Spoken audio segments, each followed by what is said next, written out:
สบายดีทุกท่านยินดีต้อนรับเข้าสู่3ต่ออนุรักษ์ภาษาวรรณคดีและวัฒนธรรมลาว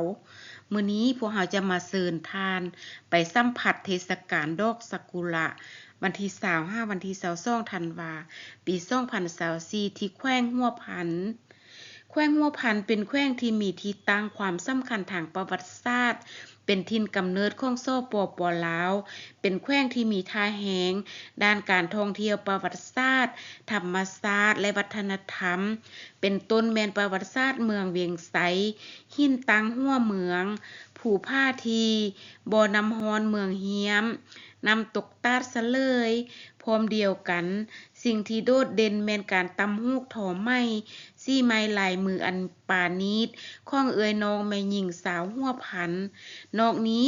ยังมีอาหารที่เป็นเอกลักษณ์ของตนมีวิถีชีวิตที่ดั้งเดิมประชาชนบรรดาเผ่าที่มีมูลเชื้อโอบเอืออารีหักแขกแพงคนนอกนี้ยังเป็นแขวงที่มีที่ตั้งภูมิสันฐานที่มีห้วยเลิกผูสูงมีอากาศหนาวเย็นมีความอุดมสมบูรณ์ทางด้านธรรมศาสตร์มีภูผาป่าไม้เขียวสดงดงามตลอดปีพร้อมทั้งความสวยงามของดอกไม้ธรรมชาติตามฤดูกาลหลายชนิดเช่นดอกบาน ดอกปีบ ดอกแข ดอกฟ้างแดง ดอกฮ้าน และดอกไม้ชนิดต่างๆ เด่นกว่าหมู่แม่นดอกข่ายป่าซึ่งมีความเป็นเอกลักษณ์เฉพาะและงดงามพิเศษเป็นสีบัวจางและสีบัวเข้มมีลักษณะคล้ายคือดอกซากุระดอกไม้ประจำชาติของญี่ปุ่นซึ่งพบเห็นหลายกว่าหมู่แม่นอยู่เมืองหัวเมืองเมืองสำเนื้อและเมืองอื่นๆท่านหัวหน้าห้องการแถลงข่าววัฒนธรรมเมืองเวียงไสแขวงหัวพันกล่าวว่าเพื่อเป็นการเต้าห่มความสามัคคีของประชาชนบรรดาเผ่าในทั่วเมืองให้หนักแน่นเป็นการอนุรักษ์รักษาส่งเสริมศิลปะวัฒนธรรมฮิตของประเพณีอันดีงามของเผ่าให้คงอยู่กับชาติลาวก็คือแต่ละเผ่าตลอดไปทั้งเป็นการปลูกจิตสำนึกให้แก่คนรุ่นลูกรุ่นหล้านผู้เกิดมาเยาวรุ่นได้รับรู้เข้าใจและพร้อมกันสืบทอดมรดกอันล้ำค่าของเผ่าตนสืบต่อๆกันไปและเพื่อเผยแพร่วัฒนธรรมพื้นบ้านของเมืองเวียงไสพร้อมทางดึงดูดนักท่องเที่ยวทางภายในภาคส่วนและต่างประเทศเข้ามาท่องเที่ยวเยี่ยมยามเมืองเวียงไสให้หลายขึ้นการนำเมืองได้สมทบกับหลายภาคส่วนที่เกี่ยวข้องคันแขวงคันเมืองและหัวหน่วยธุรกิจจะจัดงานบุญประเพณีชนเผ่าและเทศกาลดอกซากุระขึ้นระหว่างวันที่25-22ธันวาปี2024อยู่เดินสนามหลวงเมืองเวียงไสภายในงานครั้งนี้จะจัดหลายกิจกรรมเป็นต้นแม่นกิจกรรมย่างเพื่อสุขภาพเที่ยวชมดอกซากุระเที่ยวชมทัศนียภาพเมืองเวียงไสเที่ยวชมบรรดาถ้ำทานผู้นำกิจกรรมกีฬาวรรณคดีเทศกาลชิมอาหาร5เผ่าและงานตลาดนัดสินค้าพื้นเมืองสินค้าอุตสาหกรรมตื่มอีก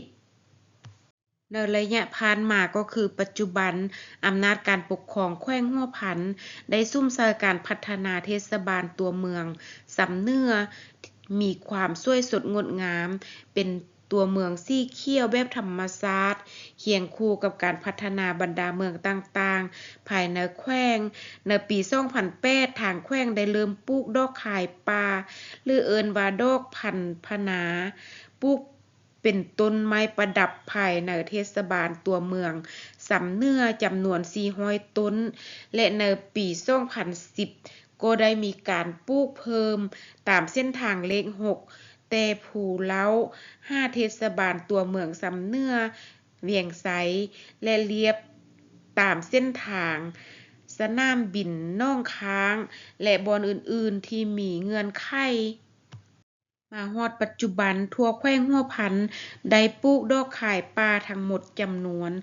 165,552 ต้น คาดคะเนปี2023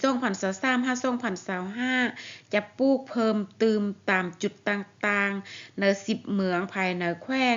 ปัจจุบันต้นดอกขายป่าและต้นดอกซากุระจำนวนหนึ่งได้ออกดอกเบ่งบานสวยงามเป็นที่ประทับใจและดึงดูดแขกคนให้เข้ามาเยี่ยมยามและเที่ยวชมเฮ็ดให้กระแสจากการท่องเที่ยวต่างแดนมาเป็นการท่องเที่ยวภายในหลายขึ้นบรรดาท่านเคยได้ไปสัมผัสดอกซากุระที่แขวงหัวผันแล้วบ่เป็นแนวใดเล่าให้กันฟังได้เด้อสำหรับท่านที่บ่ทันได้ไปเด้ได้มีแผนการที่จะไปเที่ยวบ่ไปเที่ยวให้มันม่วนๆสัมผัสกับอากาศหนาวเย็นเฮ็ดให้มีประสบการณ์ดีๆและจดจำไปดนๆเด้อผ่านไปนั้นท่านได้รับฟังเชิญไปสัมผัสเทศกาลดอกซากุระวันที่25-22ธันวาคมปี2024ที่แขวงหัวพันขอขอบใจข้อมูลจากข่าวสารประเทศลาวในคลิปต่อๆไปพวกเราจะมานำเสนอความรู้และข้อมูลดีๆอื่นสู่ท่านฟังอีกหวังว่าท่านจะติดตามมาฟังนำกันเนาะขอขอบใจทุกท่านที่ติดตามก่อนจากกันมื้อนี้อย่าลืมกด Subscribe กดไลค์กดแชร์และกดกระดิ่งให้ต่อเด้อท่านจึงจะได้รับความรู้และข้อมูลดีๆจากพวกเราเป็นประจำแล้วพบกันใหม่ในคลิปต่อๆไปสบายดี